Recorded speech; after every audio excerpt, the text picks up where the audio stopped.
Guys, আসসালামু আলাইকুম ওরহমতুল্লাহি ওবরকাতু। কেমন আছেন সবাই? আশা করি সকলে ভালো আছেন। আমিও আলহামদুলিল্লাহ আল্লাহর রহমতে অনেক বেশি ভালো আছি। আজকে আমি আমার জীবনের কিছু কথা আপনাদের সাথে শেয়ার করতে চাই। শখ ছিল আমি ইউটিউবিং করব বা ব্লগার হব একজন।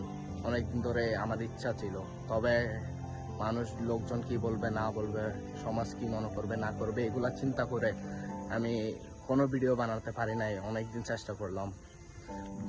এতদিন মনে করতাম কেউ এসে আমাকে হয়তো মোটিভেশন দিবে, কেউ এসে আমাকে উপরে তুলে দিবে, মনে করেন আমি যা চাই সব কিছু পেয়ে যাবো একদিনের মধ্যে। আসলে এটা ভুল বলতে আপনার মনে করেন আজকে আমরা যাদেরকে চিনি, আজকে সোশ্যাল মিডিয়াতে যারা ভিউজ পরিমাণে ভাইরাল, যাদেরকে চিনি তারাও এক সময় আমাদের মতো ছিল, আমাদের মতো একদমই নার্ভাস।